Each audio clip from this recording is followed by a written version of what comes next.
All right, in this video, I am going to go over molecular formulas. Now, in a previous lecture, we went through empirical formulas, which is, if you remember, you are given a percentage, and from that percentage, you can figure out the simplest ratio of that compound. Empirical formulas in ionic compounds is basically the formula unit. Okay, so that was empirical formula. Molecular formula means that you're going to take the empirical formula and you're going to multiply it by a factor to actually get the formula for that compound.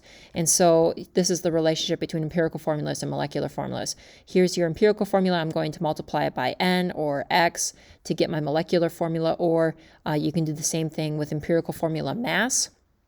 You can multiply it by N to get to your molecular formula mass. So I'm going to show you how do you figure out N and then distribute it through to get your molecular formula.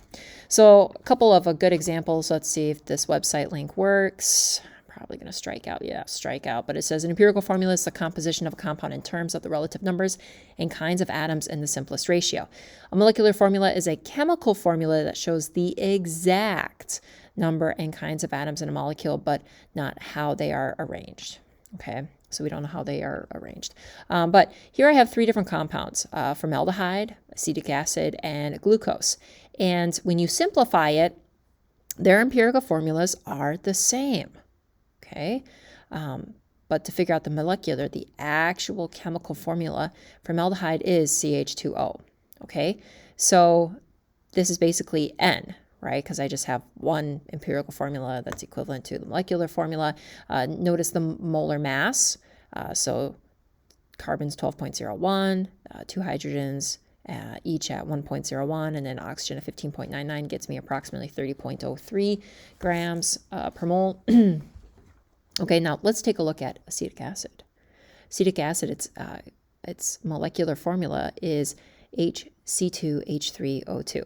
So when I look at this, okay, I have 4 hydrogens, okay, 2 carbons and 2 oxygens. The N value is 2. Okay, so if I were to take 2 and distribute it through, I'd get acetic acid. Notice what happens to my molar mass. It doubles, right? Times 2, 30.03 times 2 is 60.06. Glucose, C6H12O6. I can, simplify this molecular formula, right, 2CH2O by dividing all of these numbers by 6. And so N is 6. And notice my molar mass, if I take the empirical formula mass, which is 30.03 times 6, then you get 180.18. Okay, so how to solve for molecular formulas. First, you're going to find the molar mass of the compound that you are dealing with. And then usually in the problem, they give you an experimental molar mass or a molar mass. And from that, you'll take that experimental molar mass, so the formula mass, and divide by the molar mass of the compound. Okay, the molar mass came from step 1. This gives you N. And you take N and you'll multiply it by the empirical formula to get your molecular formula. Okay, so take a look at the first one here. The empirical formula for a compound is P2O5. Its experimental molar mass is 284 grams per mole. Determine the molecular formula of the compound. All right, so I'm going to get a pen here. So the first step, let's take a look. Find the molar mass of the compound. All right, P2O5. So let's find the molar mass of P2O5. So phosphorus, I have 2 of them at, is it 30.97? Yep. 30.97.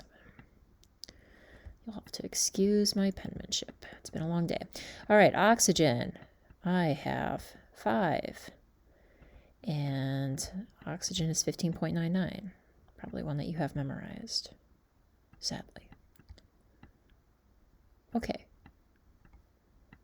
So the molar mass of P2O5, let me get my handy dandy calculator here.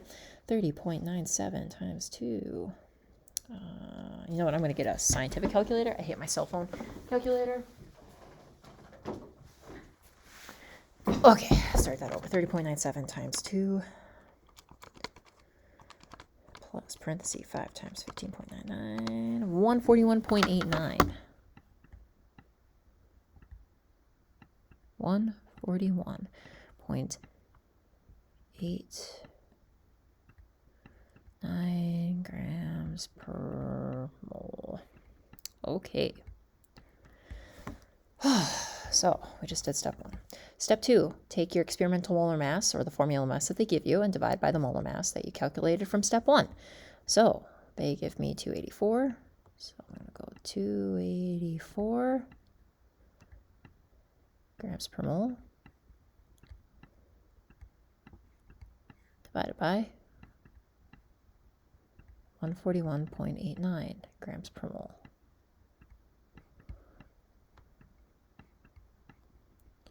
This will give me my N. All right, so 284 divided by 141.89, and I get 2.00155047. Basically 2. This is my N. Okay, step 3. Multiply the empirical formula by N to get to your molecular formula. So my empirical formula is P2O5. Okay, so I'm going to multiply P2O5 by N, which is 2, right? So that 2 goes to everything. So 2 times P2 is going to be P4.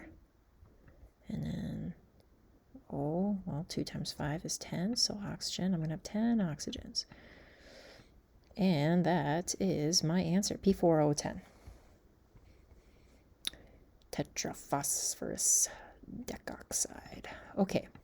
Let's take a look at another one. Determine the molecular formula of a compound with an empirical formula of CH and a formula mass of 78.110 U. Okay, so first step, find the molar mass of a compound here. So I got carbon, right? Carbon's 12.01. I got one of them. And hydrogen, 1.01. And we add that up together, 13.02 grams per mole. Okay, step 1 done. Step 2, divide your experimental, or what they give you, divided by the actual molar mass. So here they give me the formula mass of 78.110. So 78 curses 110 U. Okay, so grams per moles, I mean, pretty equivalent to U, so divided by 13.02 U. All right, handy dandy calculator, 78.110. Why did I hit clear? I don't know. Okay, divided by 13.02. I get 5.99, which is pretty dang close to 6. So 6 is N. Okay. So now I'm going to write my empirical formula, right? Multiply by N, which in this case is 6.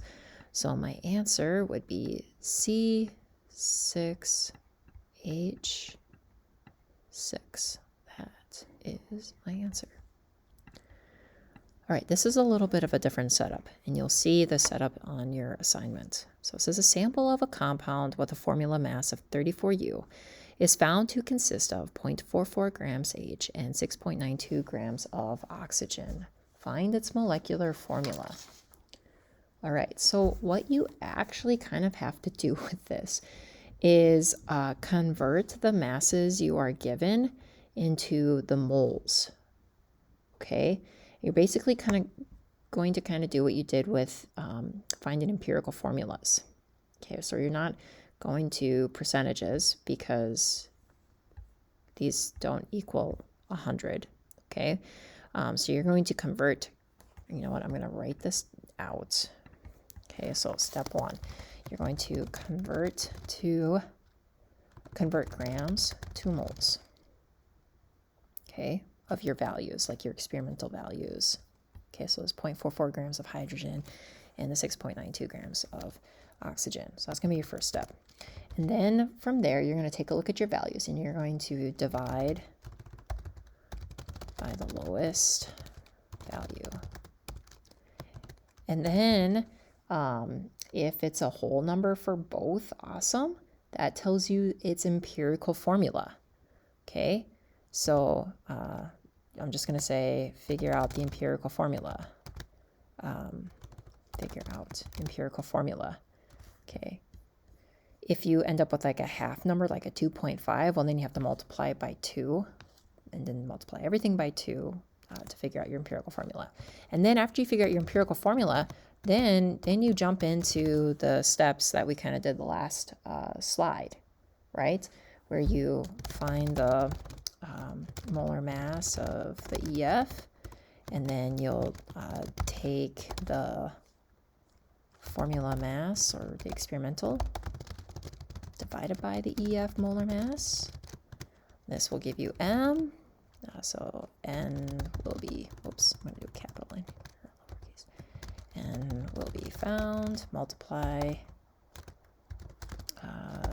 wow, can't multiply, N with the EF. Yeah, okay, cool. So that was a lot of mumbo jumbo. Let's put it to practice. Slide this over here. Okay, first step, convert grams to moles. So I have 0.44 grams of hydrogen. So set up my conversion factor. Okay. And 1 mole of H is equivalent to 1.01 grams. Okay, and then oxygen, 6.92.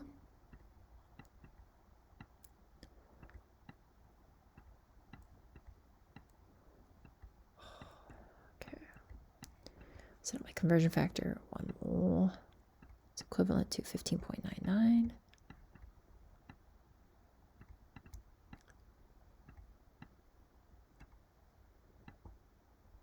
Grams. Okay, so going to my calculator. 0.44 divided by 1.01. I get 0.435. Okay, 0.43. Let's just go one more. Why not? Okay, 6.92 divided by 15.99. I get 0.432. 0.432. All right, then which one of these is the lowest value? I'll do my oxygen.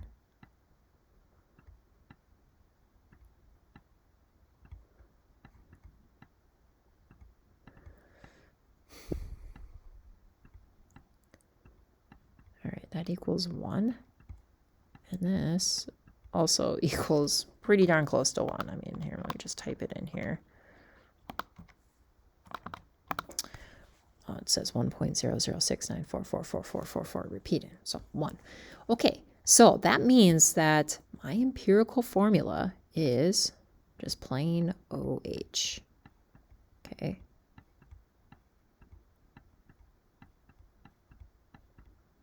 Okay, so now I'm going to find the molar mass of my empirical formula. So I have oxygen at 1 with 15.99.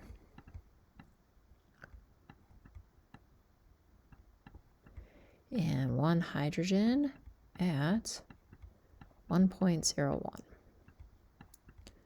So I add those two together, 15.99 plus 1.01. I get exactly 17 grams per moles, or U, right? I'm supposed to read mole.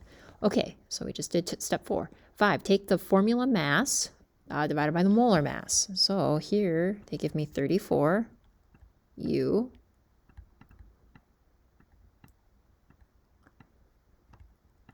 divided by what I just calculated, 17 U, and this equals 2, and this 2 means this is my N. Okay, final step, multiply N with the empirical formula, right? So 2 OH. So I will distribute it through. And my answer is, I'm going to write hydrogen first because it was listed first. I should have, H2O2. That is my answer. Woo! Okay. That does it for that. So you do have, I think, two of these. Two of them? Yeah, I think you have two of these. I think it's the first two on your assignment for the 7.4 part 2. Okay, moving on. Yeah, we're not done yet. Chemical formulas. So the cool thing about chemical formulas is that, you can actually kind of figure out the percentage composition. So from the subscripts, you can figure out the molar mass of the compound. You can divide the mass of the element by the molar mass of each compound, and you do this for each element, and then you'll multiply by 100 to get 100%. So what in the world do I mean by that? Okay, let's work on this, right? Okay, so first off, from the subscripts, let's figure out the molar mass of Al2SO4. So I have aluminum. Man, my finger really is cramping up here. Okay, 2 at 26.98. Let me check. Yep, 26.98.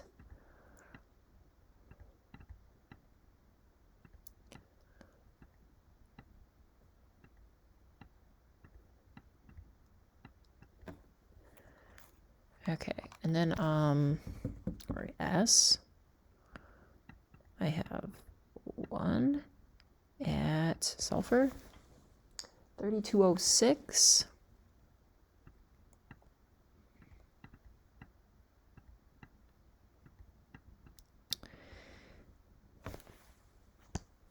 And then oxygen at 4.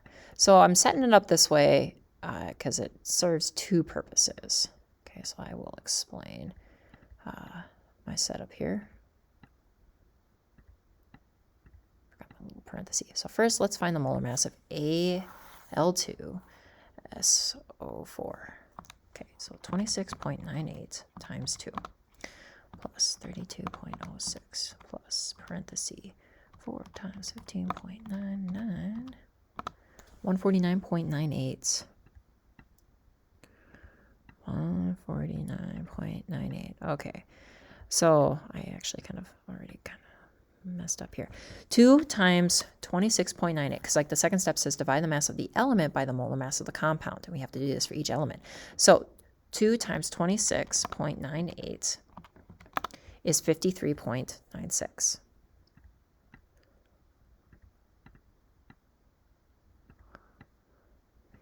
And 32.06 times 1 is 32.06.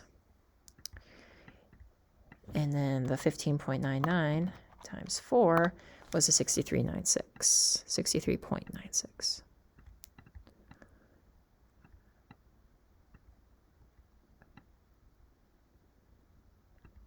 I don't know if I really need the units. I should, but whatever. They're eventually going to cancel out. Okay, so the second step, these are slashes. We're going to divide. Divide the mass of the element by the molar mass of the compound. Do this for each element. So the molar mass of the compound was 149.98. So I'm going to take 53.96 divided by 149.98. And then multiply it by 100 to get my answer. So 53.96 divided by 149.98. I typed it wrong in my calculator. Okay, 149.98 times 100. I mean, I would just go to 2 decimal places. 35.98%. 35.98%. Cool. 32.06 divided by 149.98.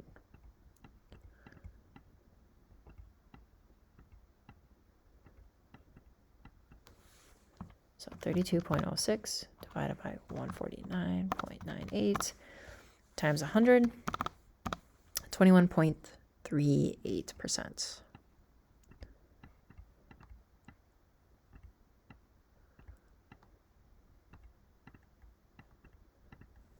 Okay, And then the last one, 63.96 divided by 149.98.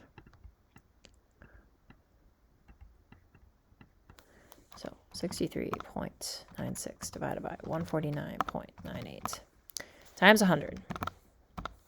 42.65. 42.65. Okay, so that's percent. Now, these should equal roughly or pretty darn close to 100. So I'm just going to double check my work. I added them up. I got 100.01. So that's pretty darn good. Cool. Look, guys, I just figured out just from the chemical formula, I could give the percent composition. And you guys know that with the percent composition, you could go backwards, right? You assume you have 100 grams, and then you divide by the molar mass, and you know, figure it out. Cool, right? So hopefully you're starting to see how this all like comes together. So let's do a couple of examples here. Okay, so carbon. I have 1 at 12.01. In oxygen, I have 2 at 15.99.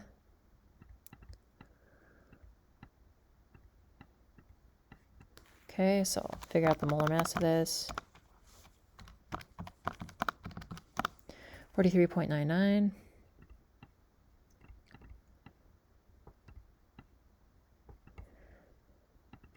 Okay, so then if I take this value and divide by, what the heck am I trying to write here? 43.99. This just looks like gibberish.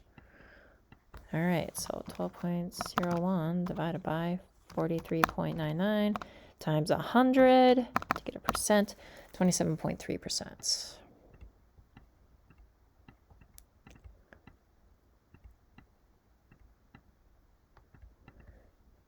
Okay, take oxygen, divide by 43.99.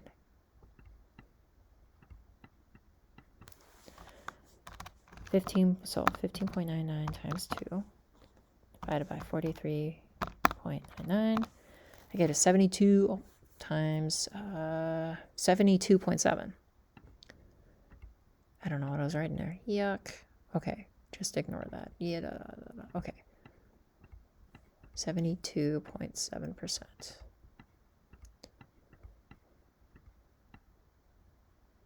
Cool, there's my answer. Calculate the percent composition of copper 1 sulfide, a copper ore called chalcocite, Cu2S. So copper, I have 2 at 63.54.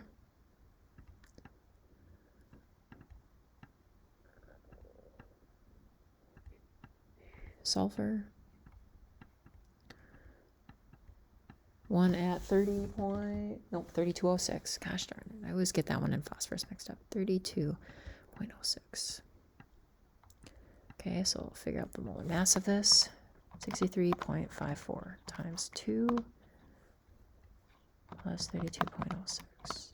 159.14.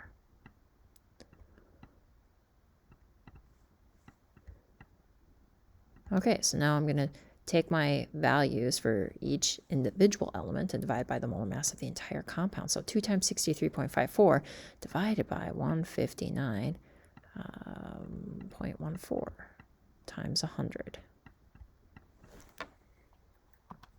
So 63.54 times 2 divided by 159.14 times 100, 79.85. Now, for decimals, I mean, you should at least go to 1 or 2. Not going to grade you too harshly on it. Maybe we should always just go to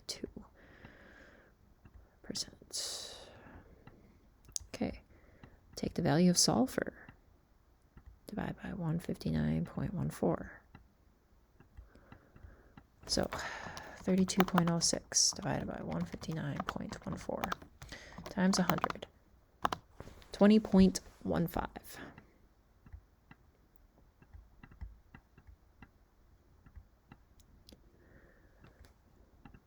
Okay, calculate the percent composition of Fe3C compound to cast iron.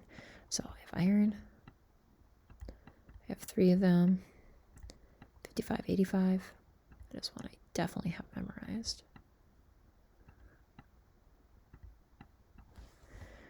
Carbon. 1 of them at 12.01. My finger's starting to cramp. Okay, so 55.85 times 3 plus 12.01. That is not right. Forgot a decimal. 179.56.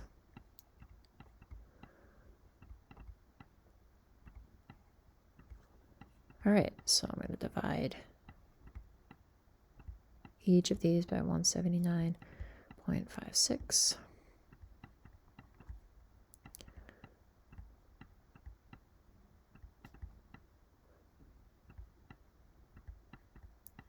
Okay, here we go. 3 times 55.85 divided by 179.56 times 100. I get 93.31%. 93.31%. Okay, 12.01 divided by 179.56 times 100. 6.69.